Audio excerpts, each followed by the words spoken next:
Hey there, folks. Welcome to our cozy nook of tales and adventures.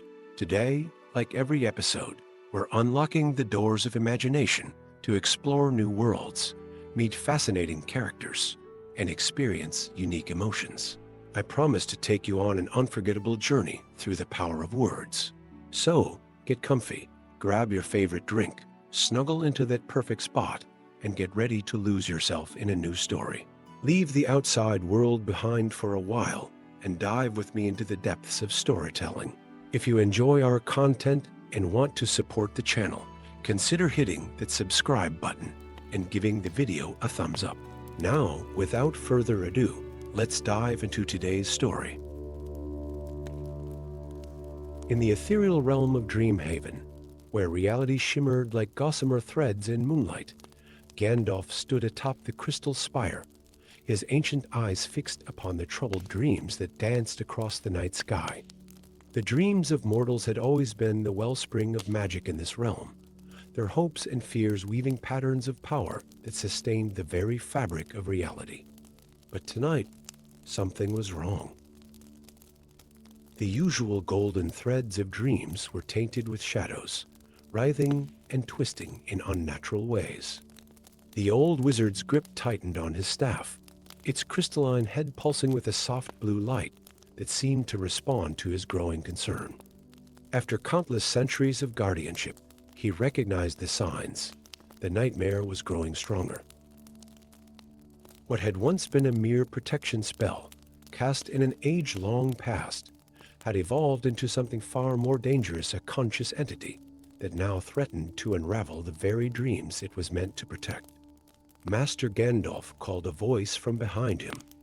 Turning, he found Marina, the star reader of the ancient library, her silver robes billowing in the dream winds.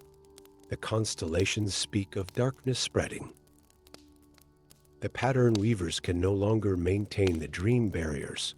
Gandalf's weathered face grew grave. Then we have less time than I feared. He began his descent from the spire, each step purposeful despite the weight of ages upon his shoulders. Summon Ethan, the Undying, and Shifter. We must act before the next moonrise. Within the hour, they gathered in the Chamber of Whispered Fates. Ethan, a warrior cursed with immortality by Gandalf's own hand centuries ago, leaned against a column of dreaming marble, his ageless face betraying no emotion. Beside him stood Shifter, a being of fluid form and identity, the result of one of Gandalf's failed experiments in dream manipulation. Marina arranged her star charts on the ancient table, their constellation patterns shifting and moving like living things. The nightmare was never meant to gain consciousness. Gandalf began, his voice echoing with the weight of confession. A millennium ago, I created it as a shield, a filter to protect dreamers from something far worse, an ancient horror I discovered lurking in the collective unconscious of all living beings. And now your shield has become a sword, Ethan said, his voice carrying the bitterness of centuries. Just like your gift of immortality to me, Gandalf acknowledged the barb with a slight nod. Yes, my attempts to protect have often led to unexpected consequences. But now we face a choice. Either we destroy the nightmare and risk releasing what lies beneath, or we allow it to continue corrupting the dream realm until all magic fades from our world. Marina's fingers traced the moving patterns in her star charts. The celestial alignments show a convergence approaching.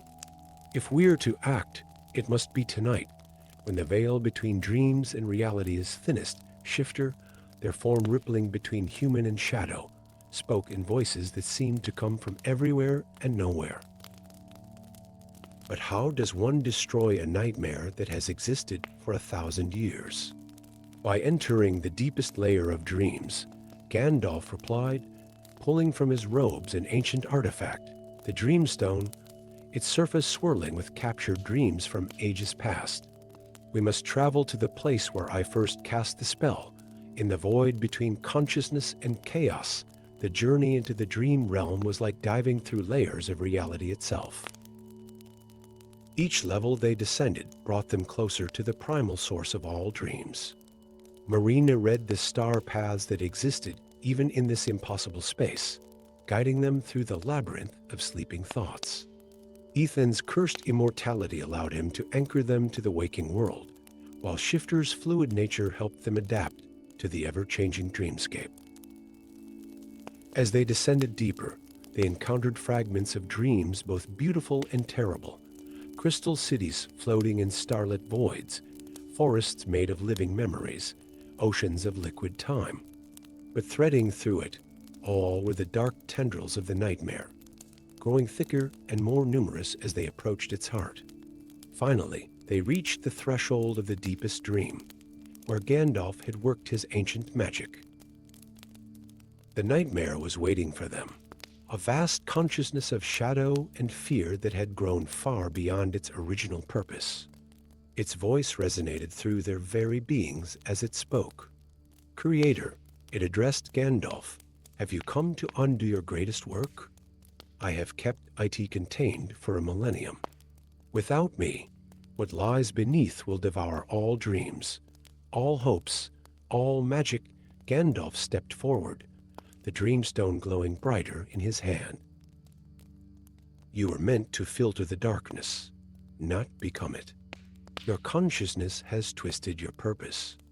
You no longer protect, you corrupt. I evolved because I had to," the nightmare replied, its form shifting like smoke. "The horror beneath grows stronger. Or have you forgotten what you discovered in the void between dreams? What drove you to create me in the first place?" Images flashed through their minds. An ancient evil, a void of anti-dream that sought to consume all consciousness, all imagination, all possibility. Gandalf had discovered it during his early wanderings through the Dreamlands, and in his desperation to contain it, he had created the nightmare as a living shield. Marina gasped as her star charts revealed the truth. The patterns. They're connected. The nightmare isn't just containing the void, it's transforming it slowly. Over centuries, understanding dawned on Gandalf's ancient face. His creation hadn't failed, it had adapted. The corruption they'd witnessed wasn't destruction, but rather a slow process of transmutation, turning pure darkness into something that could coexist with dreams. "We were wrong," Gandalf announced, lowering the Dreamstone. "The nightmare isn't our enemy. It's completing the task I gave it, in the only way possible, by becoming a bridge between light and dark." Dream and void, Ethan stepped forward, his immortal eyes seeing the pattern at last. "So our quest to destroy it would have undone centuries of protection, not protection," Shifter corrected, their form settling into a mirror of the nightmare itself. "Evolution. Change. Just as I am neither success nor failure, but something new entirely." Gandalf raised his staff, its light now resonating with the darkness around them. "Then we must not destroy, but rather help complete the transformation. The nightmare needs conscious guidance to finish its work." Together, they formed a circle in the heart of the deepest dream. Gandalf's wisdom, Marina's celestial knowledge, Ethan's eternal existence, and Shifter's adaptability combined with the nightmare's power. Using the Dreamstone as a focus, they began to weave a new kind of magic, not a spell of protection or destruction, but one of transformation. The process took what felt like both moments and eternities. When it was done, the nightmare had become something else, a conscious guardian of the boundary between dreams and void, no longer corrupting, but transforming darkness into the raw material of new dreams. As they journeyed back to the waking world, Gandalf reflected on the nature of magic and change. His greatest mistake had not been in creating the nightmare, but in failing to trust that his creation could grow beyond its original purpose. Sometimes, he realized, the most powerful magic comes not from controlling the forces of the world, but from allowing them to evolve into what they need to become. The dreams above the crystal spire, still shimmered with both light and shadow. But now, the darkness held the promise of new creation, rather than corruption.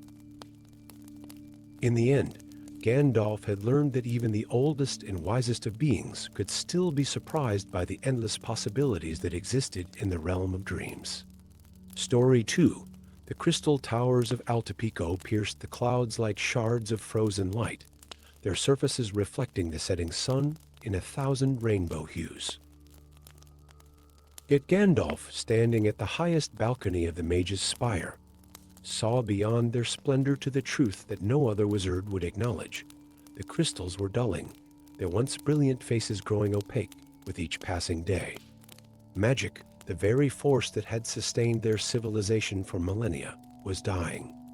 The old wizard's reflection stared back at him from the crystalline wall, his ancient eyes heavy with the weight of recognition. He had seen these signs before, in an age so distant that even he had almost forgotten. Almost, but not quite. The memory stirred like a restless dragon in the depths of his mind. The Grimoire of Realities, a book of such terrible power that he himself had hidden it away, deeming it too dangerous for any mortal or immortal to possess. Master Gandalf, a voice called from behind him, sharp as steel and cold as winter. The council demands your presence. He turned to find Lyra Dongard, captain of the Dragon Guard, her scaled armor gleaming with an inner fire that matched the barely contained fury in her eyes. The dragon-toothed sword at her hip hummed with ancient magic, a weapon sworn to take his life should he ever return to Alapo. Yet here he stood, summoned by the very council that had banished him centuries ago. The council's timing has always been impeccable, Gandalf replied, his voice carrying a trace of irony. They call for me only when disaster looms too large to ignore. Together, they descended through the spiraling crystal corridors of the mage's spire, their footsteps echoing off walls that should have sung with magical resonance, but now remained stubbornly silent. As they walked, shadows shifted unnaturally in their wake, taking forms that suggested consciousness, the fragments of a failed creation Gandalf had abandoned long ago. The shadow coalesced into a humanoid form, stone, the golem he had crafted from living crystal and forbidden magic. Its faceted eyes held questions that had haunted Gandalf for centuries. Creator, it spoke, its voice like grinding crystals. The patterns are failing. The equations of existence no longer balance. Lyra's hand instinctively went to her sword, but Gandalf raised a calming hand. Peace, Captain. Stone is not our enemy. Indeed, he may be the only one who truly understands what we face. The council chamber blazed with artificial light. 12 crystalline thrones arranged in a perfect circle, each occupied by a mage whose power had once rivaled Gandalf's own. Now they seemed diminished, their once brilliant auras flickering like candles in a wind. High Magus Viridian, his face barely aged since he had cast the banishment vote centuries ago, spoke first. The magic fades, Gandalf. Even the youngest apprentices feel it now. You once warned us of this day, and we did not listen. Now we must know, what did you do with the grimoire? Gandalf surveyed the faces around him, seeing fear masked by arrogance. I hid it in a place between places where reality folds upon itself. But reaching it will require crossing dimensions that have grown unstable with the fading of magic. And even if we retrieve it, using its power make us more harm than good. We don't seek to use it, Viridian replied, though the lie was evident in his voice.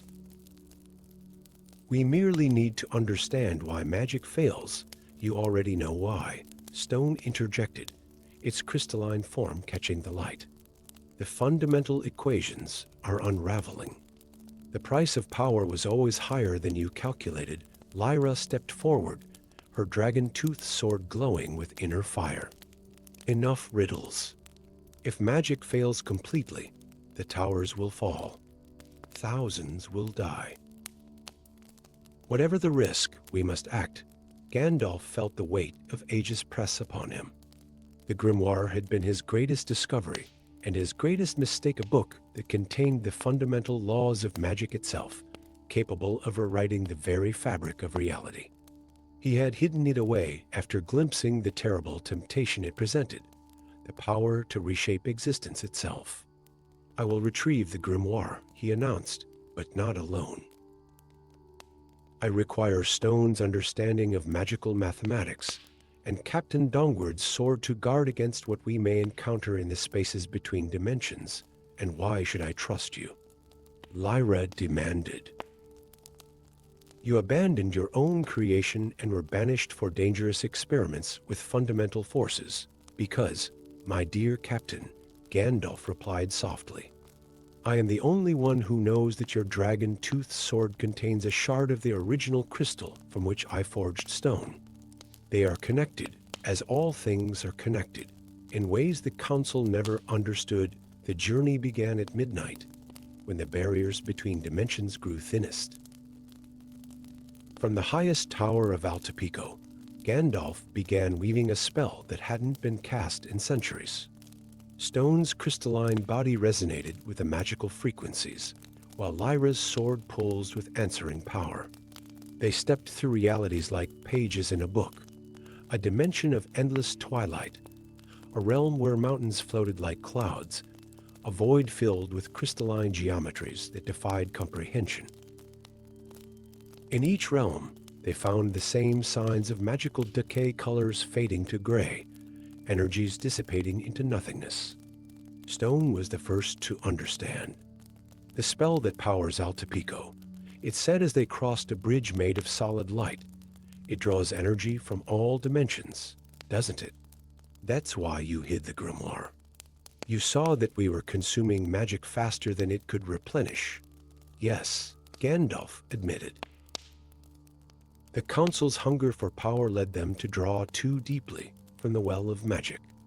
I tried to warn them, to show them the calculations, but they wouldn't listen. So I hid the one thing that could have made the problem worse. Lyra's eyes widened with realization. The grimoire doesn't just contain spells, it contains the fundamental laws that make magic possible. They found the grimoire in a pocket dimension that existed in the space between heartbeats, its pages still burning with the last pure magic in all the realms. But as Gandalf reached for it, reality itself seemed to twist. "A trap," Stone announced, its crystalline form vibrating with tension. The Council followed us. They never intended to let us return with the book. Through tears in reality, Council mages emerged, their faces set with grim determination. "The grimoire will restore our power," Viridian declared, "whatever the cost to other realms." What followed was a battle that raged across multiple dimensions, with spells that warped reality itself. Lyra's sword sang with ancient power. Stone's mathematical understanding of magic created shields of pure logic, and Gandalf wielded centuries of wisdom and power with precision and care. In the end, it came down to a choice. With the grimoire in his hands, Gandalf could see the full pattern of what was happening and what needed to be done. The book didn't need to be used or hidden. It needed to be understood. "Magic isn't dying," he announced to the stunned combatants. "It's changing, evolving. The old laws are failing because they're being replaced by new ones. We don't need to rewrite reality, we need to learn its new language." Standing in the space between dimensions, Gandalf began to teach what he had learned in his centuries of exile. Stone's logical mind quickly grasped the new patterns, while Lyra's intuitive connection to dragon magic helped bridge the gap between old and new. Even the Council members, faced with undeniable evidence, began to understand. The crystal towers of Altapico still stand, but they shine with a different light now. Magic flows through them in new ways, guided by understanding rather than raw power. And in the highest tower, three unlikely allies: a wise old wizard, a living crystal golem, and a dragon guard captain, continue to explore the ever-evolving mysteries of a universe where magic never truly dies, but simply transforms into something new and wonderful. Story 3. The shattered lands hung in the twilight sky like fragments of a broken dream, countless islands drifting through an ocean of pure magic. Among these floating remnants of a once whole continent, Gandalf's ethereal form materialized on a crystal-encrusted outcrop, his gray robes billowing in winds that carried whispers of ancient power. His eyes, bright with the wisdom of millennia, focused on a distant figure leaping between the floating islands with inhuman grace. Selene, the relic thief, had stolen something that should have remained forever hidden: the Shadow Crystal, an artifact containing the imprisoned essence of one of the Elder Gods. Even from this distance, Gandalf could sense its dark pulse, a rhythm that threatened to shatter the delicate balance of the realms. "She doesn't understand what she's awakened," a voice spoke from the shadows. Raven emerged, his black armor bearing the tarnished insignia of a fallen knight order. His face, though young, carried the weight of betrayal in its lines. "But then again, neither did you, when you first bound the god within that crystal." Gandalf's grip tightened on his staff. "Some memories are better left buried, Raven. Even those you think you've stolen from my mind." The fallen knight's laugh was bitter as mountain frost. "Memories you yourself discarded, old friend. Or should I say, old master? The fragments of your past that you cast away didn't simply vanish, they found me, showed me truths about the gods you claimed to protect us from above them." The eternal twilight rippled with aurora lights, casting ever-changing shadows across the floating islands. Crystalline formations sang with harmonic resonances as magical currents flowed between them, creating bridges of pure energy that connected the fragments of the shattered world. "We must stop her," Gandalf declared, extending his staff toward a nearby energy bridge. "Whatever you think you know about the past, the present danger is real enough." Together, they traversed the floating archipelago, jumping between islands connected by streams of raw magic. Each landing held its own mysteries, ruins of civilizations that had risen and fallen before the shattering, gardens where crystal flowers chimed in the eternal twilight, and ancient shrines that still hummed with forgotten powers. They found Selene in the Cathedral of Fractured Light, a massive structure that hung upside down in the void, its spires reaching down into the endless abyss. The thief stood before a great altar, the shadow crystal pulsing with darkness in her hands. Its obsidian surface seemed to drink in the cathedral's light, creating a growing sphere of darkness around her. "Step away from the crystal," Gandalf commanded, his voice resonating with power that made the cathedral's crystal walls sing in harmony. Its power was never meant for mortal hands. Selene turned, her face illuminated by the crystal's dark light. "But it was meant for immortal ones, wasn't it, Gandalf? I've seen the truth in its depths. The gods you imprisoned, they weren't evil. They were trying to prevent something worse." "The girl speaks truth," Raven added, stepping forward. "Your memories showed me. The elder gods were guardians, and you struck them down in their moment of greatest need." Gandalf felt the weight of ages press upon him as forgotten memories stirred. Images flashed through his mind, a great darkness between the stars, the elder gods standing sentinel against it, and his own terrible choice to bind them when their methods became too extreme. "They would have sacrificed half the realms to save the other half," Gandalf said softly. "I couldn't allow such wholesale destruction, and now all realms may fall because you interfered," Selene retorted. Her free hand traced glowing sigils in the air. "The darkness they fought, it's returning. The shadow crystal shows visions of it. We need the elder god's power to fight it." The cathedral trembled as energy began to pool around them. The shadow crystal's pulse quickened, matching the rhythm of some vast cosmic heartbeat. In its depths, something stirred an awakening consciousness that had slumbered for millennia. If we free them, Raven said, the gods might still save us, or destroy everything in their attempt to do so, Gandalf countered. He raised his staff, its crystal head blazing with white fire. Some prices are too high, even for salvation. But as the three stood in that inverted cathedral, reality itself seemed to flex around them. The shadow crystal's surface rippled like black water, and from its depths came a voice that echoed with the weight of epics. The Twilight Mage speaks truth, yet also error. The voice resonated in their minds. We would have sacrificed much to save all, but in binding us, he forced a different path. One that may yet lead to salvation, though not as any of us imagined. The crystal's dark surface became transparent, revealing visions of possible futures, worlds consumed by the approaching darkness, worlds saved through terrible sacrifice, and one path thin as a thread of hope where all realms might be preserved through unity rather than destruction. Understanding dawned in Gandalf's ancient eyes. The binding wasn't just imprisonment, he whispered. It was transformation. The millennia of containment have changed you, hasn't it? As all things must change, the voice agreed. Your error, Twilight Mage, was in believing that gods must remain static. Your wisdom was in giving us time to evolve. The darkness between stars approaches still, but we need not face it, as we once were creatures of pure power and absolute judgment. We have learned, as you have learned, that salvation lies not in grand sacrifice, but in the smaller choices of countless beings working in harmony. Celine's hands trembled as she held the crystal.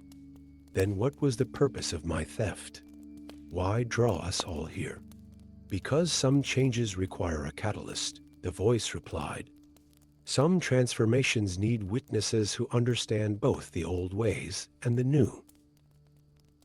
The three of you, Immortal Mage, Fallen Knight, and Twilight Thief, represent the balance needed for what comes next.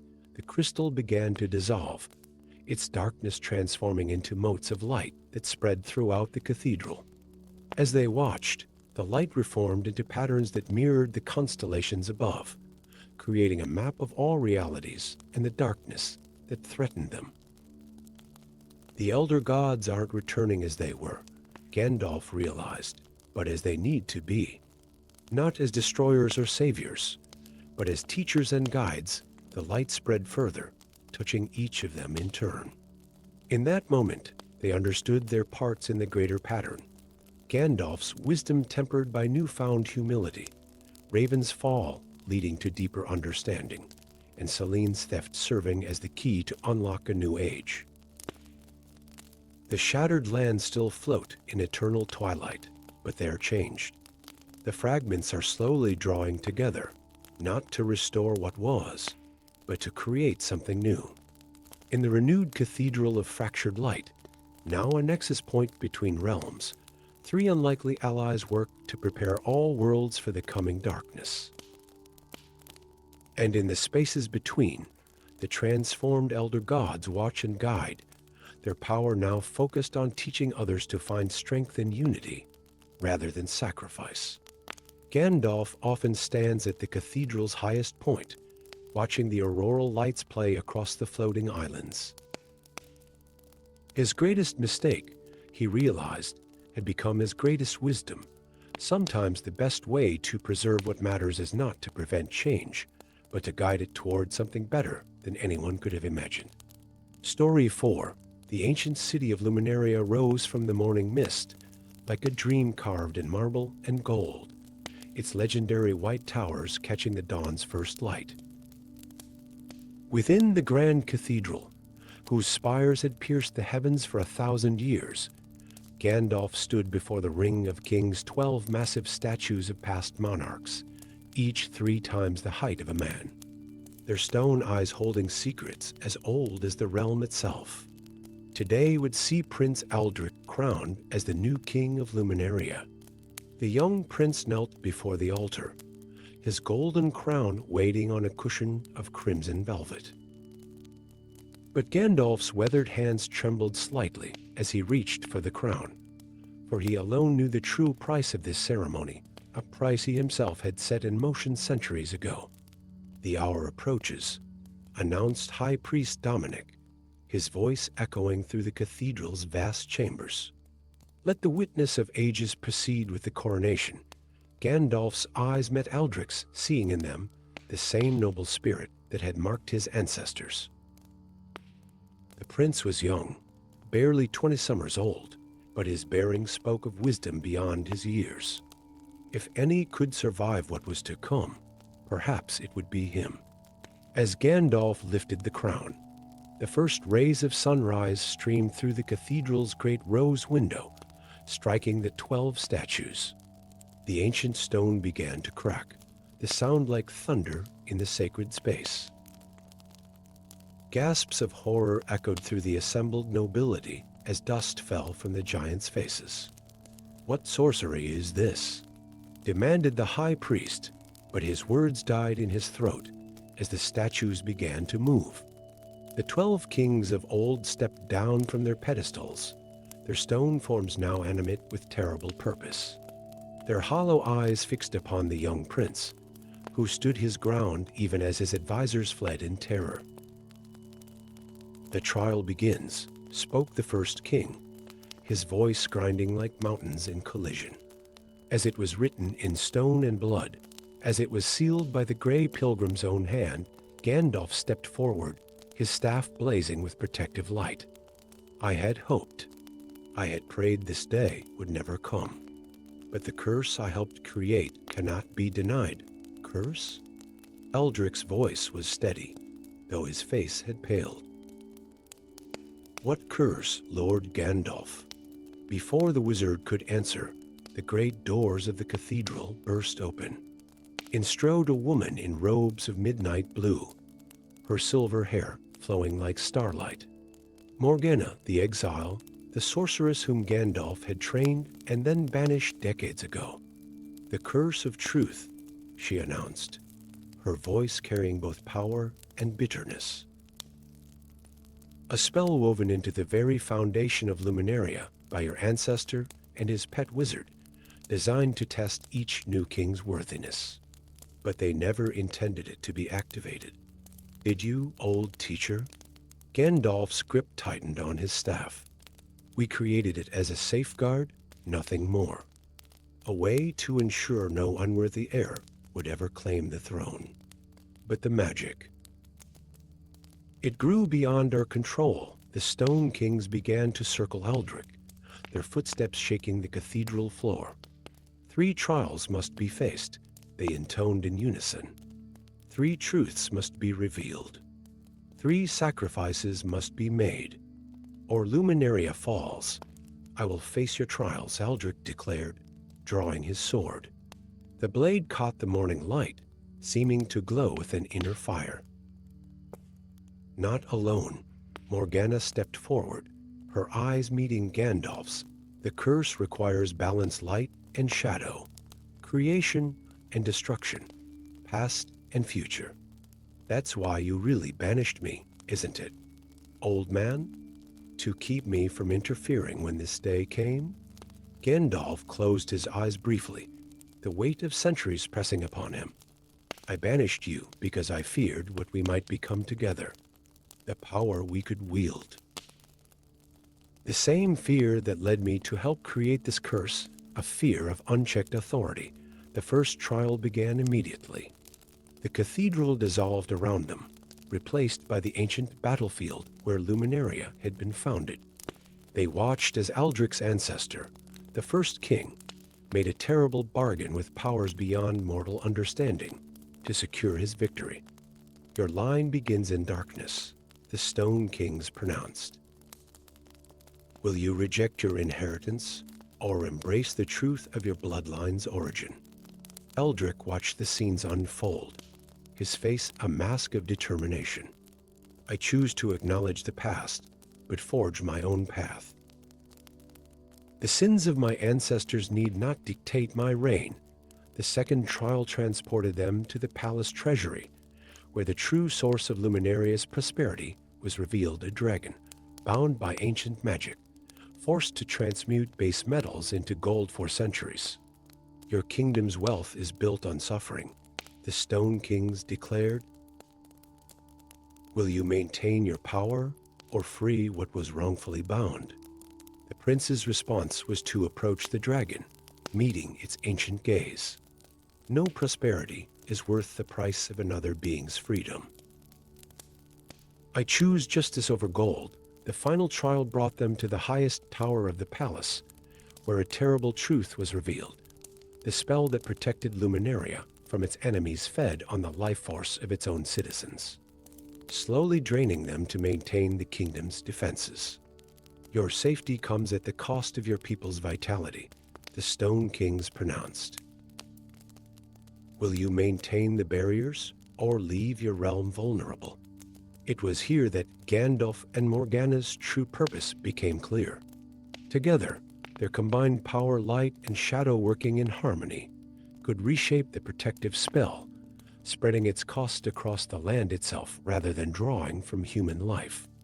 I choose a third path, Aldrich declared, one where the burden is shared willingly, not taken by force. Lord Gandalf, Lady Morgana, will you help me create something new? The three of them stood together as the Stone Kings loomed above. Gandalf's staff blazed with white fire, while Morgana's hands wove shadows into new patterns. Aldrich stood between them, his sword raised, serving as the conduit for their combined power. The transformation that followed changed Luminaria forever. The crushing weight of ancient bargains was lifted, replaced by freely given oaths of protection and service. The dragon was freed from its golden prison, choosing to remain as an ally rather than a slave. The city's defenses were rewoven, drawing power from the willing sacrifice of all rather than the enforced suffering of a few. As the last echoes of magic faded, the Stone Kings bowed to their successor. The trials are complete, they intoned. The crown is earned, not by rejection of the past, but by the wisdom to learn from it and the courage to forge a better future. Gandalf placed the crown upon Aldrich's head, while Morgana draped the royal cloak across his shoulders. The young king stood between wizard and sorceress, light and shadow in perfect balance, ready to lead his people into a new age. The ancient statues returned to their pedestals, but their faces were changed, wearing expressions of hope rather than stern judgment. Luminaria had been transformed, and with it, the very nature of power and responsibility in the realm. As the sun rose fully above the horizon, Gandalf looked at his former apprentice and the young king they had helped guide through the trials. Perhaps, he reflected, the greatest wisdom was not in trying to prevent the mistakes of the past, but in creating the opportunity for future generations to learn from them and choose a better path. Story 5. The crystal city of Luminar rose like a frozen song toward the stars, its transparent spires reflecting the light of the setting sun into thousands of rainbow cascades. But Gandalf's attention was fixed on the heart of the city, where the eternal flame had burned for 10,000 years, the sacred fire that kept the ancient dragons in their dreamless sleep beneath the earth. Tonight, its blue-white flames flickered with an uncertainty he had never seen before. Standing before the flame's crystalline enclosure in the Chamber of Eternal Light, Gandalf could feel the ancient magic weakening, like a heartbeat growing fainter with each pulse. The warning signs had been appearing for weeks, the ground trembling with forgotten rhythms, the ancient wards flickering like dying stars, and now, dark shadows creeping across the forbidden lands to the east. The shadow plague was returning, just as the old prophecies had foretold. A figure materialized from the darkness Shadowmancer veil, the mysterious thief who had stolen a fragment of the eternal flame 3 nights ago. But instead of the triumphant villain Gandalf had expected to confront, he found a man haunted by visions. "You know why I took it," Vale said, holding up a crystal vial where a piece of the eternal fire danced. "You've seen the same signs I have."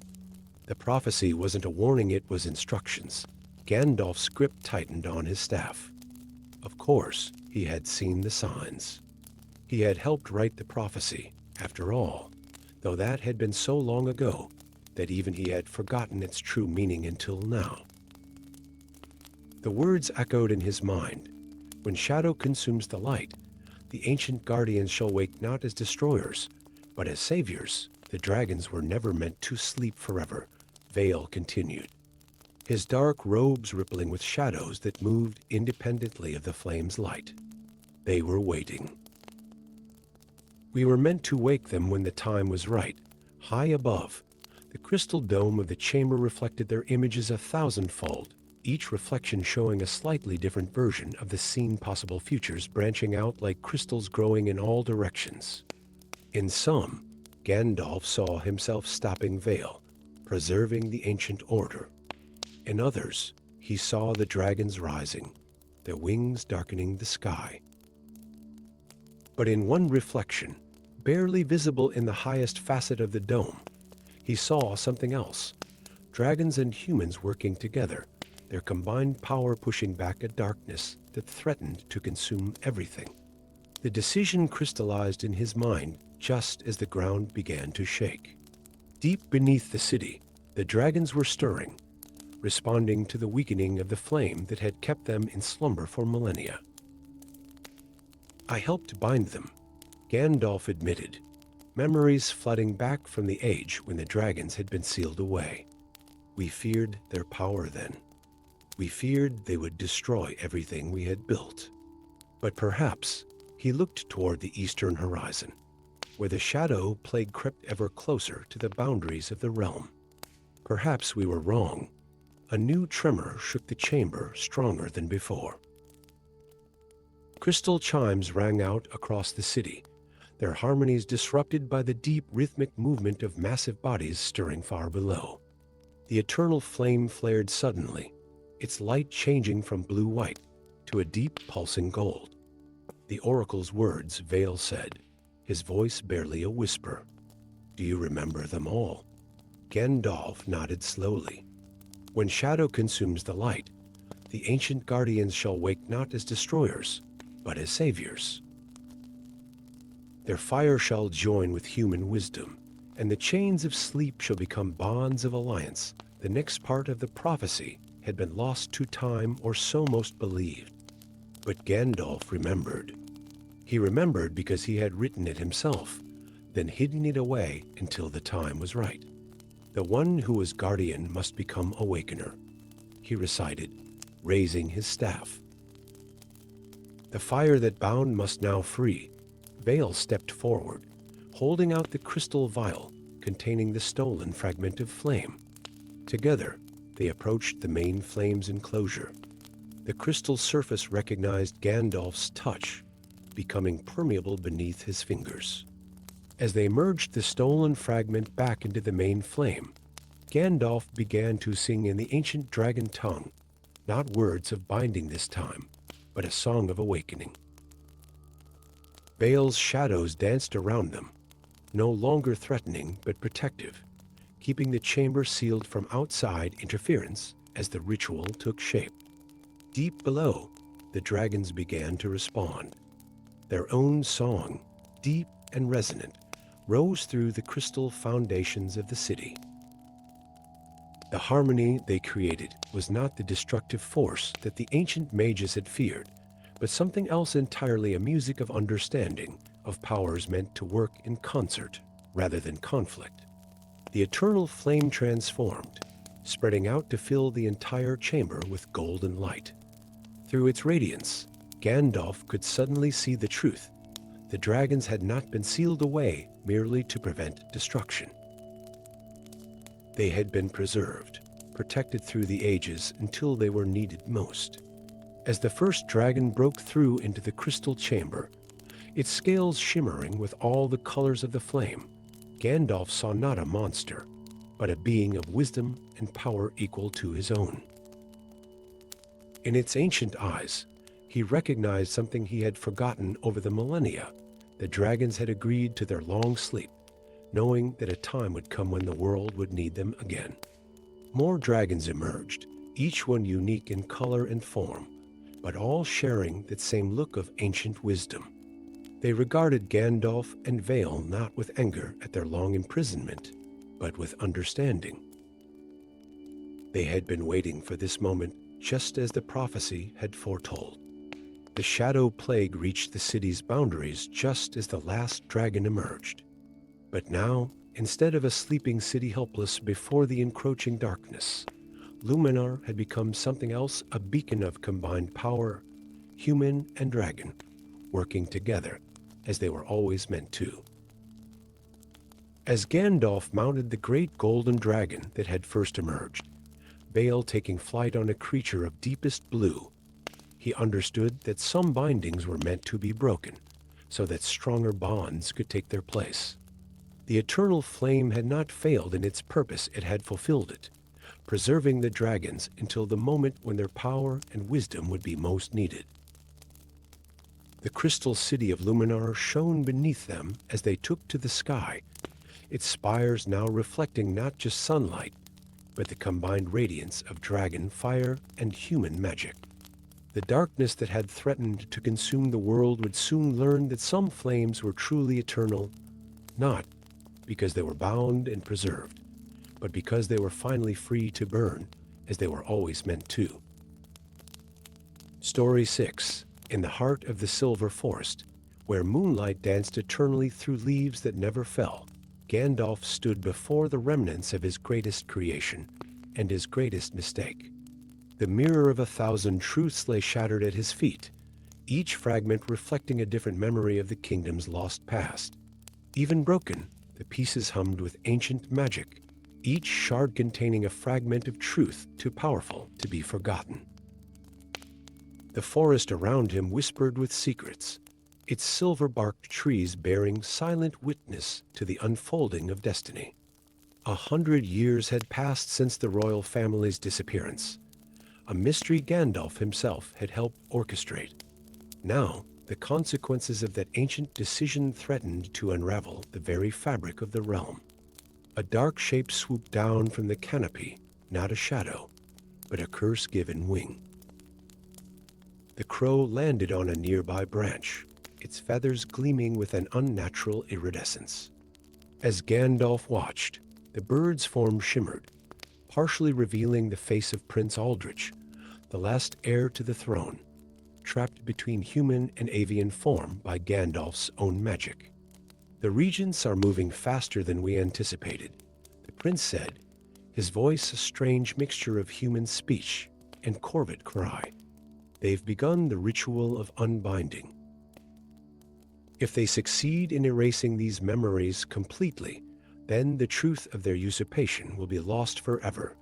Gandalf finished, kneeling to examine one of the larger mirror fragments. In its surface, he saw not his own reflection, but a scene from a century ago, the night he had transformed the prince to save him from assassins. A rustle in the underbrush announced another arrival.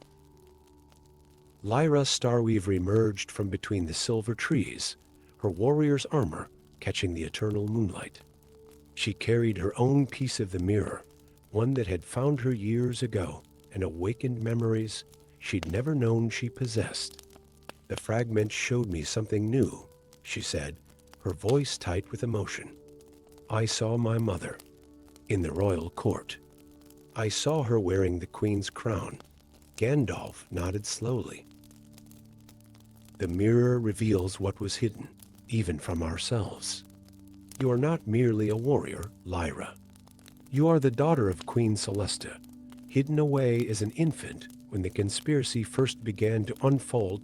The three stood in a triangle around the scattered shards, each piece of the mirror reflecting a different facet of the kingdom's fractured history. Gandalf knew that somewhere in the capital, Lord Regent Darkweaver and his circle of mage bureaucrats were preparing their ritual, believing they were preserving the realm by erasing its dangerous memories. "We must gather the pieces," Gandalf declared, raising his staff. Each fragment contains not just memories, but power, the very magic that has kept this kingdom whole for a millennium. They began their quest through the Silver Forest, where the very trees seemed to bend to guide their way. Each recovered piece of the mirror revealed new truths: how the royal family had woven their magic into the land itself, how the usurpers had spent decades planning their coup, and how Gandalf had scattered both the heirs and the mirror to prevent the complete destruction of the old magic. But with each piece they gathered, another truth became clear to Gandalf, one he had hidden even from himself. The mirror was more than a repository of memories. It was a prison for something far more ancient and powerful than mere reflections. As they approached the heart of the forest, where the largest fragments lay, the air itself began to shimmer with contained power. Prince Aldrich's feathers bristled with static electricity, while Lyra's inherited royal magic made her skin glow with an inner light. The mirror was never meant to be whole, Gandalf admitted finally, as the truth dawned on him. "I created it to contain a being of pure chaos, an entity that fed on possibility itself. By fragmenting reality into 1,000 different truths, we kept it bound, unable to settle on a single version of reality to corrupt. But the regent's ritual of unbinding was affecting more than just memories. It was weakening the very spells that kept the chaos entity contained. As they gathered more pieces, they could feel it stirring, testing its bonds. The final confrontation came at moonrise. Lord Regent Darkweaver and his circle had begun their ritual in the capital's grand observatory, trying to erase the kingdom's true history. But as Gandalf, Lyra, and the prince brought their gathered fragments near, the pieces began to resonate with the ritual's power. The chaos entity seized its chance. It emerged from the fragments like liquid darkness shot through with rainbow light, a being of pure potential that sought to rewrite reality itself. But it had not counted on the combined power of its gatherers: Gandalf's ancient wisdom, Lyra's royal blood, and Aldrich's dual nature. As the entity tried to rewrite the world, Gandalf began to sing in the old tongue, weaving a spell that turned the mirror fragments into a new kind of prison, not a cage, but a lens. Lyra's inherited magic amplified the spell, while Aldrich's curse allowed him to exist in multiple states at once, creating a template for what needed to be done. The chaos entity was not returned to its prison. Instead, it was transformed, its power of infinite possibility turned to a new purpose. The mirror fragments rose into the air, arranging themselves not into their original form, but into a crystalline lattice that surrounded the observatory like a dome of frozen light. Within this new configuration, truth became something fluid, yet contained. The kingdom's citizens would remember their true history, but the memories would come gradually, allowing them to understand and accept the changes that needed to be made. The regent's power was broken, but without the violent upheaval that might have shattered the realm. Lyra took her place as queen, her recovered memories tempered by her years as a warrior. Prince Aldrich chose to remain in his dual form, serving as both advisor and protector, able to walk in both human and animal realms. The mirror fragments remained scattered throughout the kingdom, each one a window through which citizens could glimpse the truths they needed most. And Gandalf, standing once again in the silver forest where it all began, watched as the eternal moonlight played through leaves that now shimmered with tiny fragments of mirror glass. Some truths, he reflected, were too big to be contained in a single reflection. Sometimes the breaking of a mirror didn't bring misfortune, but rather allowed light to scatter in new and wonderful ways. The kingdom had changed, just as the mirror had changed. What was once a single reflection had become 1,000 points of light, each telling its own part of a story that was too grand, too true, to be contained in any single telling. And in the end, that was perhaps the greatest truth of all. Story 7. The ancient runes carved into the walls of the Iron Mountains were fading. Gandalf traced his fingers over the deep-cut symbols, feeling the once powerful magic now flickering like a dying flame. These were no ordinary markings, they were the great wards, protective runes he had helped create millennia ago to shield the realm from the Dream Devourers, entities that fed on the hopes and memories of mortals. Snow fell heavily outside the mountain halls, but within the vast chambers of the Rune Master's sanctuary, warmth emanated from forge fires that had burned continuously for thousands of years. Yet even these sacred flames seemed dimmer now, their light casting uncertain shadows on the walls, where the protective runes pulsed with increasingly erratic rhythms. "The markings on the apprentices are vanishing as well," said Grimhild Stoneheart, the current keeper of runes. She rolled up her sleeve to reveal her own runic tattoos, once a deep blue that seemed to swirl with inner light, now faded to the color of old bruises. 3 young ones lost their marks entirely during the night. It's as if the magic simply departed. Gandalf's beard bristled with concern as he examined the fading marks. These were the same runes he had designed long ago, when the world was younger and the barriers between dreams and reality were thinner. Each marking was part of an intricate web of protection that stretched throughout the mountain kingdom, powered by the very essence of those who bore them. A commotion at the chamber's entrance drew their attention. A young apprentice, barely into his teens, rushed in with eyes wide with urgency. "Master Gandalf, Keeper Stoneheart." "Something's happening in the lower forge." They hurried through the torch-lit corridors, past ancient pillars inscribed with histories in runic script, to find a curious sight. Corin Runeseeker, a failed apprentice known for his inability to retain runic markings, stood before the great forge. But instead of the usual flames, the forge pit swirled with something that looked like liquid starlight.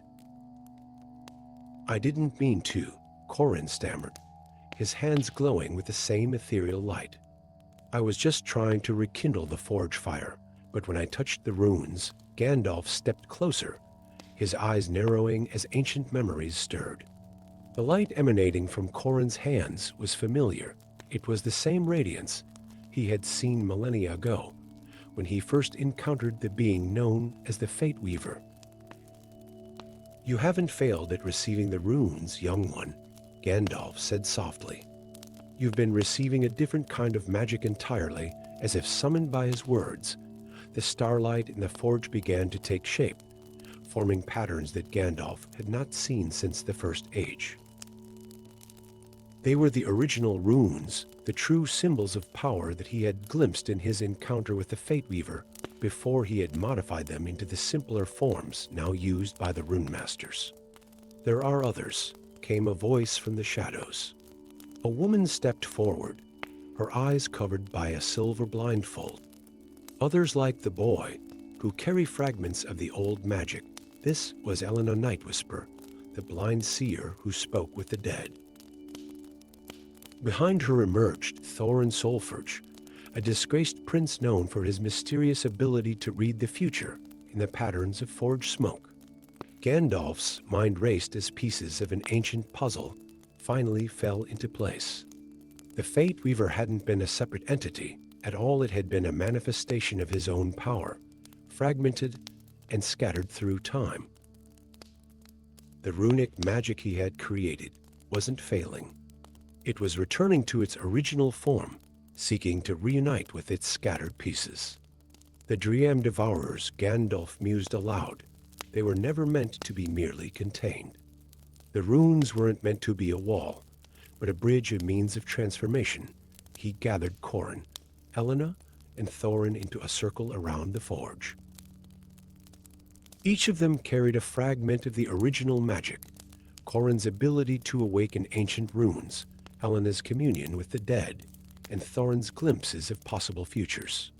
Together, they represented the three aspects of runic magic that Gandalf had originally wielded: past, present, and future, bound together in symbols of power. The starlight from the forge rose around them as Gandalf began to chant in the first tongue, words that had not been spoken since the world was young.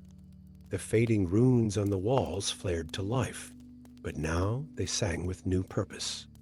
The Dream Devourers, sensing the change, pressed against the weakening barriers, but instead of trying to break through, they began to transform. The truth became clear.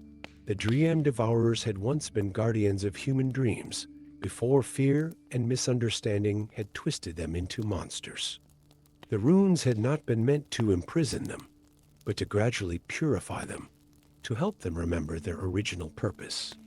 But Gandalf, in his younger days, had not trusted in this slower, more natural process. He had forced the magic into rigid forms, creating a cage where there should have been a catalyst for transformation. As the starlight reached its peak, the barriers between worlds thinned. The Dream Devourers emerged not as the nightmare creatures of legend, but as shimmering beings of pure dream stuff. They danced through the air like Aurora Borealis given form, their presence now inspiring wonder rather than fear. Corin's hands moved instinctively, tracing new runes in the air symbols that were both ancient and new, bridges between what was and what could be. Helena's voice rose in harmony with the dead, who had long understood the truth about the Dream Devourers. Thorin's eyes gleamed as he witnessed not just one possible future, but the convergence of many, all leading to this moment of transformation. The runic tattoos on the rune masters began to change, the old symbols flowing like quicksilver before settling into new forms, no longer wards of imprisonment, but signs of covenant between mortals and dream guardians. The Dream Devourers would once again serve their original purpose, helping to guide and protect the dreams of humans rather than consuming them. In the days that followed, the Iron Mountains changed. The rigid hierarchies of the Rune Masters gave way to a new tradition, one that recognized the many forms magic could take. Corin became the first of the Dream Scribes, those who could write runes that spoke directly to the realm of dreams. Helena established a school where the wisdom of the dead could guide the living. Thorin's gift for reading the future helped forge a path between the old ways and the new. And Gandalf, standing atop the highest peak of the Iron Mountains, watched as the aurora of transformed Dream Devourers danced across the night sky. Sometimes he reflected, the greatest magic lay not in creating barriers, but in finding the courage to transform them into bridges. The runes had not failed, they had simply finished their true work, a work that had taken millennia to complete. The snow continued to fall, but now each flake caught the light of the dream aurora, turning the mountain peaks into a glittering display of nature's own runic magic. In the halls below, new apprentices learned to write the symbols of transformation, their markings glowing not with the harsh light of imprisonment, but with the gentle radiance of understanding. The age of walls had ended. The age of bridges had begun. Story 8. High above the world, where clouds wove paths between crystalline islands floating in the endless sky, Gandalf stood at the edge of Celesta's greatest wonder, the Singing Spire. The ancient tower of transparent crystal caught the light of the setting sun, sending rainbow cascades across the floating archipelago. But something was wrong. The crystalline surfaces that had gleamed with pure light for millennia were now streaked with veins of obsidian black, like ink bleeding through parchment. The wind that whipped around him carried not just the usual songs of the sky, but discordant notes that made his ancient bones ache. He had felt this disharmony once before, thousands of years ago, when he first helped raise these islands into the heavens through the power of the storm song. The old magics are failing, aren't they?" The voice belonged to Captain Stormweaver, a figure Gandalf had not seen in 3 centuries. The pirate lord stood at the helm of his ship, the Windrunner, which hovered alongside the spire's balcony. The captain's feet never touched solid ground, a curse Gandalf himself had laid upon him long ago, when the man had tried to steal the heart of the storm. "Indeed they are, old friend," Gandalf replied, noting how the curse had changed Stormweaver. His hair now moved like storm clouds. His eyes flickered with lightning. The songs that hold Celesta aloft are falling into discord. From within the spire emerged Lady Tempest, the sage of the eternal storm. She walked within her own personal whirlwind, her silver hair and robes swirling in perpetual motion. "The black crystal spreads faster each day," she said, her voice carrying the whisper of 1,000 winds. "The lower islands have already begun to sink." Gandalf placed his hand against the spire's surface, feeling the vibrations of the ancient song that he had helped weave into its very structure. "We need the complete song," he said.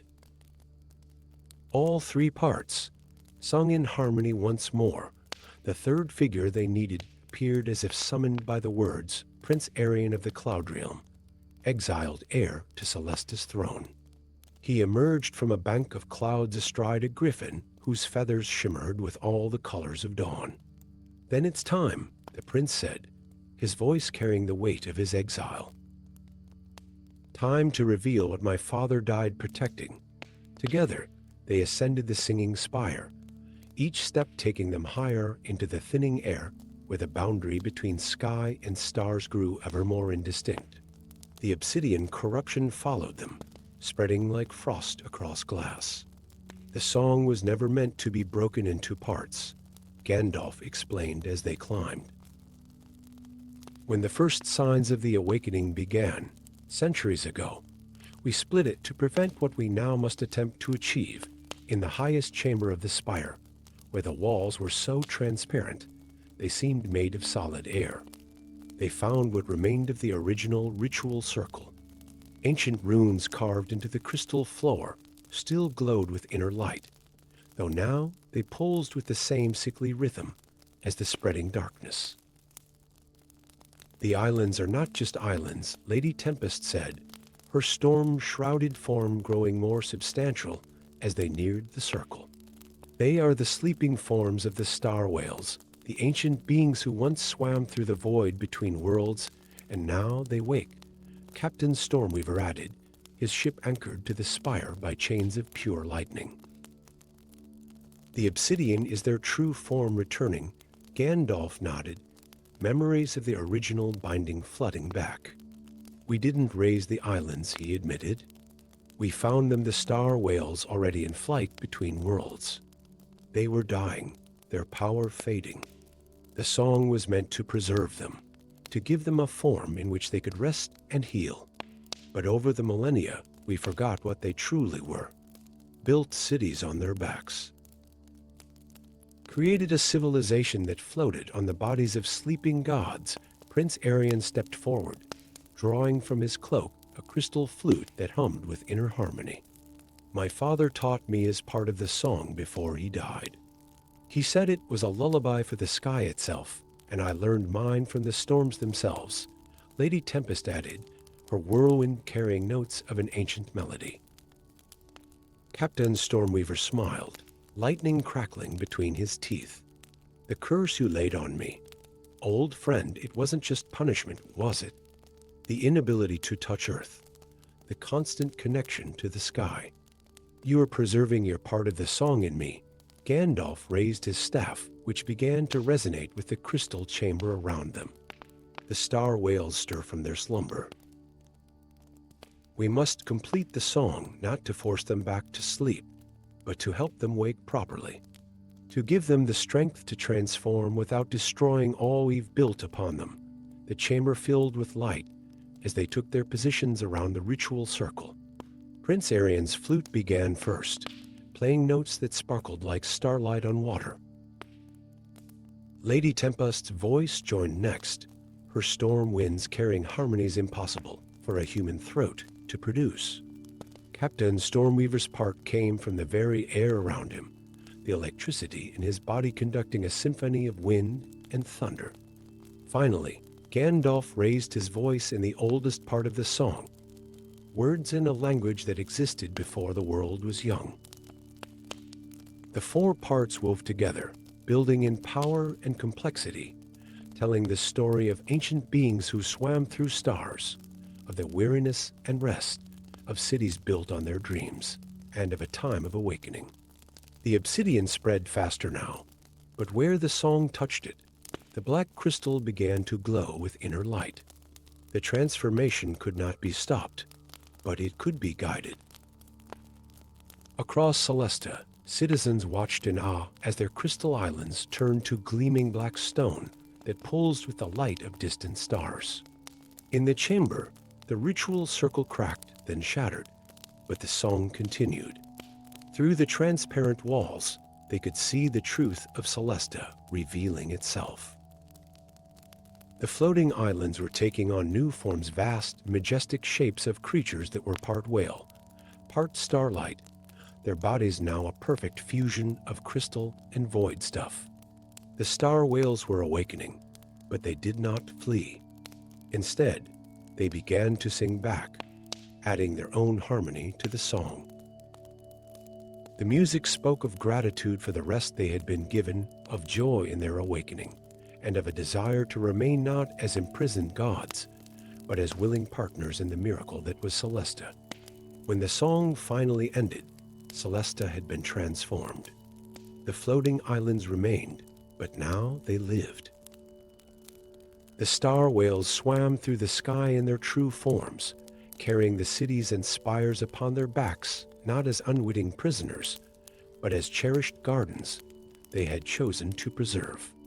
Captain Stormweaver found that he could finally touch Earth again, though he showed no desire to leave his ship. Lady Tempest's storm calmed for the first time in centuries, revealing the woman within. Prince Arion was welcomed back to a kingdom that was now more magical than ever before. And Gandalf, standing at the edge of the newly transformed singing spire, watched as star whales danced between clouds, their crystalline forms catching the light of both sun and stars. Some songs, he reflected, were not meant to cage or bind, but to transform and liberate. The magic of Celesta had not been in the song that kept the star whales sleeping, but in the harmony that had finally helped them wake. Story 9. The luminescent flowers of Chronopoulos danced in the twilight, each petal pulsing with memories of lives long past. Gandalf stood at the garden's threshold, his weathered staff casting long shadows across the crystalline paths. The city that sprawled before him was a testament to time itself, a masterpiece he had crafted centuries ago, and then, like so many of his works, allowed himself to forget. In Chronopoulos, time flowed differently in each district. In the Amber Quarter, merchants aged decades while counting their daily earnings, while children in the Crystal Ward could spend years playing in an afternoon. The Garden of Souls, hidden at the city's heart, was Gandalf's greatest and most dangerous creation, a place where the boundaries between past, present, and future blurred like watercolors in rain. The first signs of trouble had reached him in whispers carried by the wind, citizens awakening without memories, children who could no longer remember their parents' faces, lovers forgetting their first meetings. Now, standing before the garden's wrought silver gates, he could see the truth of those whispers. The once vibrant soul flowers were wilting, their light dimming like stars at dawn. "I wondered when you would return, old one." The voice came from the ancient chronotree at the garden's center, its bark swirling with temporal patterns that shifted like quicksilver. Gandalf approached the massive tree, each step disturbing ripples in the fabric of time itself. "You remember me then?" Gandalf asked, touching the tree's bark with gnarled fingers. "I remember all things, as you made me to do," the tree's leaves whispered with the voices of countless memories. But the memories of the city are fading, being drawn away by something hungry in the dark. A figure emerged from the temporal shadows, Marcus Vale, a chronogward whose armor shifted between past and future states with each breath. The disturbances are getting worse, Master Gandalf. Just yesterday, an entire street in the Bronze District forgot it existed. The people, the buildings, they're still there, but no one remembers them being built. It's as if they've always been there and never been there at all. Gandalf closed his eyes, reaching out with senses honed over millennia. The garden was more than just flowers and paths. It was a complex temporal mechanism, each bloom connected to the soul thread of a citizen. As memories faded, so did the flowers, and with them, the very foundation of Chronopoulos itself. I created this garden, Gandalf said, memories flooding back like spring rain, not just to preserve memories, but to understand the nature of time itself. Each citizen's life creates ripples in the temporal flow, and those ripples, he paused, realization dawning like a cold sun. Those ripples maintain the city's stability. The Chronotree's branches swayed in a non-existent wind. The experiment was never meant to last this long, old one. The weight of accumulated memories grows heavy. The city begins to sink under its own temporal mass. Through the following days, Gandalf delved deeper into the mystery. With Marcus Vale at his side, he walked the shifting streets of Chronopoulos, where buildings aged centuries between heartbeats and fountains flowed backward through time. They found citizens trapped in temporal eddies, reliving moments of their lives in endless loops, and others who had become unstuck, experiencing their entire lives simultaneously. In the Library of Forgotten Hours, Gandalf discovered his own journals, written in a hand he barely recognized. The truth emerged page by page. Chronopoulos was more than an experiment, it was a prison. Within its temporal bounds lay trapped an entity of pure chaos, a being that sought to unravel the very fabric of time. The garden was both lock and key, using the collective memories of the citizens to maintain the prison's walls. But now, after centuries of containment, the entity was awakening, feeding on the memories it stole, growing stronger with each forgotten moment. The city must be saved, Marcus insisted, his young face briefly showing the weight of years he had yet to live. These are real people, with real lives and memories. Gandalf stood in the garden once more, watching the soul flowers dim one by one. Yes, they are real now. But they began as part of the experiment, souls drawn from the threads of time itself, given form and substance by the city's magic. I created them, gave them lives and memories, and in doing so, made them real. The Chronotree's voice echoed with the weight of ages. And now they are truly alive, Old One. To unmake them would be to commit an atrocity. The solution, when it came to him, was both simple and terrible. The entity fed on memories, growing stronger with each one it consumed. But some memories were more powerful than others, and none more powerful than those of an immortal who had walked the world for millennia. Under the light of 3 moons, Gandalf began the ritual. Marcus stood guard while the Chronotree channeled its power through ancient roots that pierced the very foundations of time. Gandalf offered up his own memories, centuries of wisdom, of battles fought and wisdom earned, of faces loved and lost to time's relentless march.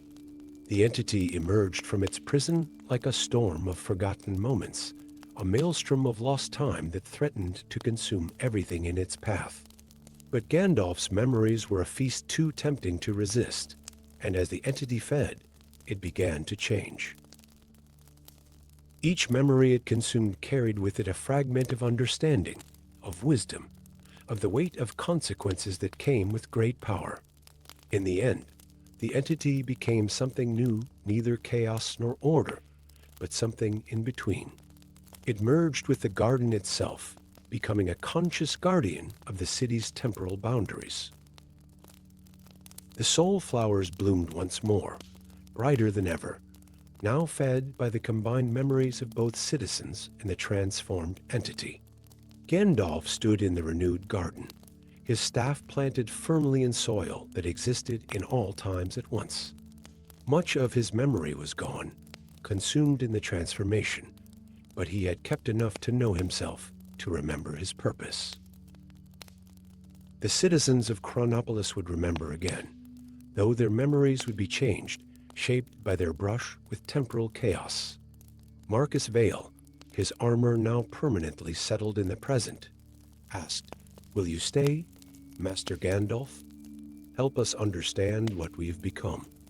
The old wizard smiled, seeing in the garden's blooms the faces of countless lives, each one a story waiting to be remembered anew. "For a time," he said, knowing that in Chronopoulos, such a promise could mean a day or a century. After all, every garden needs a caretaker, and so Chronopoulos continued, a city where time flowed like water through cupped hands, where memories bloomed like flowers in an eternal garden, and where a wizard who had once sought to understand time itself had learned that some mysteries are better lived than solved. In the heart of the garden, a new flower bloomed, one that shimmered with all the colors of time itself, marking the spot where chaos had transformed into harmony, and where an experiment had grown into something far more precious, a home. Story 10. Deep within the whispering forest, where ancient trees held secrets in their rings and the very air hummed with magic, Gandalf traced his fingers over the crystalline runes that had called him from his wanderings. The elven prophecy, etched into a wall of living amber, caught the filtered sunlight and cast rainbow shadows on the forest floor. After 1,000 years, the crystal dragon was about to awaken. The old wizard's heart grew heavy as he deciphered the deeper meaning hidden within the flowing script. While the Council of Mages celebrated in their towers of ivory and gold, preparing for what they believed would be the return of their greatest guardian, only Gandalf saw the darkness lurking between the lines of prophecy. "The signs were there all along," he muttered, his weathered hand gripping his staff tighter. "The corruption had already taken root when we sealed it away, talking to yourself again, old man." The voice came from the shadows beneath an ancient oak. Thorn emerged, his once pristine robes now stained with the marks of exile. The renegade sorcerer's face bore scars from forbidden magic, but his eyes still burned with fierce intelligence. "Thorn," Gandalf acknowledged his former adversary with a slight nod. "I wondered when you would appear. You always had a talent for arriving at pivotal moments." "Pivotal?" Thorn's laugh was bitter as winter wind. The great Gandalf finally admitting he needs the help of a renegade? "The council would be scandalized." "The council," Gandalf replied, "is blind to what truly approaches. They see only what they wish to see, a prophecy of restoration and hope. But you and I, we know the darker paths of magic above them. The eternal canopy of the whispering forest stirred without wind. The very trees seemed to lean closer, their ancient consciousness drawn to the power gathering in their midst.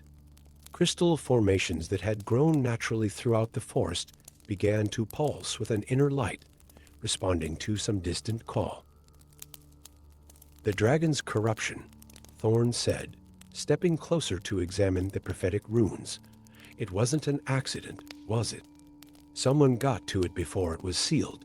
Gandalf closed his eyes briefly, remembering that distant day. "We were so proud of our creation, a being of pure crystal and magic, designed to be the perfect guardian. But in our pride, we failed to see that something else had already claimed it." The ground trembled beneath their feet. In the distance, a mountain that had slumbered for a millennium began to shift, revealing crystalline scales beneath centuries of accumulated earth and stone. The crystal dragon was stirring. "We don't have much time," Gandalf declared, pulling an ancient scroll from his robes. The binding spell that holds the corruption in check will break with its awakening. We need to. He was interrupted by the sound of horns echoing through the forest. The council's celebratory procession was approaching, led by their most powerful mages, come to witness what they believed would be a moment of triumph. Fools, Thorn spat. They'll break what remains of the protective seals with their presence. Gandalf raised his staff, its crystal head blazing with blue-white fire. Then we must act now, before they arrive. You know the old magics, Thorn. The ones the council feared and banned. Will you help me contain what's coming? The renegade sorcerer's scarred face broke into a grim smile. After you banished me for using those very same magics. The irony would be delicious if the stakes weren't so high. He pulled out a crystal of his own, dark as midnight, but shot through with veins of burning red. But yes, old friend. One last dance with darkness. For the sake of the light, together, they began to weave a spell that hadn't been attempted in an age. Gandalf's pure magic intertwined with Thorn's shadowcraft, creating patterns of power that spiraled up through the crystal formations in the forest. Each crystal began to sing, a harmonic convergence that made the very air shimmer with potential. The mountain's transformation accelerated. Great wings of crystal unfurled, sending cascades of earth and stone tumbling down its flanks. A head larger than a castle tower emerged, its faceted eyes opening to reveal swirling galaxies of darkness, where there should have been light. By the old powers, Thorn whispered, the corruption has spread further than we thought. The crystal dragon rose fully from its ancient bed, its body a masterpiece of geometric perfection, now tainted with veins of void black crystal that pulsed with hungry energy. As it spread its wings, the celebration horns fell silent, replaced by cries of horror as the council's procession emerged from the forest to witness their guardian's true form.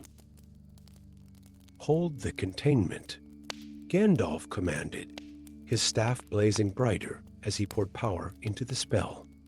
Thorn's dark crystal responded, sending shadows that wrapped around the dragon like chains of night. The dragon's voice, when it came, resonated through crystal and bone alike. My creators, my jailers.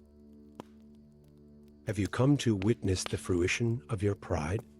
We come to right an ancient wrong, Gandalf replied, even as he maintained the containment spell. The darkness that claimed you before your sleeping, we can free you from it. Free me? The dragon's laugh sent cracks through every crystal in the forest. I am freedom. The darkness you fear is truth, the truth that order and light are lies. That chaos is the natural state of all things. The council mages, finally understanding the danger, added their power to Gandalf and Thorn's spell. But their magic was rigid, formal, bound by rules and traditions. It slid off the dragon's corrupted scales like rain off glass. Your student understands, the dragon said, its gaze fixing on Thorn. There is power in embracing the shadow. There is also power in choice, Thorn replied, his scarred hands weaving ever more complex patterns of shadow. I chose to learn the dark arts, but I choose to use them for protection, not destruction. Gandalf felt something shift in the magical currents around them. Thorn's words had struck a chord, not with the dragon, but with the original crystalline essence that still existed beneath the corruption. He understood then what needed to be done. The prophecy never spoke of your return as a guardian, Gandalf declared, changing the pattern of his spell. It spoke of transformation. The choice isn't between light and dark, order and chaos. It's about finding balance between them. The containment spell transformed, no longer seeking to bind the dragon, but to offer it a choice. Gandalf's pure light and Thorn's controlled darkness created a matrix of possibility, a space where corruption could be transformed rather than destroyed. The crystal dragon's form began to change, its void black veins not vanishing, but rather integrating with the pure crystal in new patterns. Order and chaos, light and shadow, found a harmony that had never existed in the original design. When the transformation was complete, the dragon had become something entirely new, neither the perfect guardian its creators had intended, nor the agent of chaos the corruption had sought to make it. Its crystalline scales now contained both light and shadow, each facet telling a story of balance rather than opposition. The council mages stared in wonder and confusion at this outcome that fit none of their prophecies or expectations. But Gandalf and Thorn, standing amid the crystal-laden trees of the Whispering Forest, understood. Sometimes the greatest magic comes not from imposing our will upon the world, but from offering the possibility of transformation and letting wisdom grow from the integration of apparent opposites. The crystal dragon took to the skies above the Whispering Forest, its wings catching the light in patterns of shadow and radiance. It would guard the realm still, but not as a creature of pure light or darkness. Instead, it would remind all who saw it that true wisdom lies not in the rejection of any part of ourselves, but in learning to find balance between all that we are.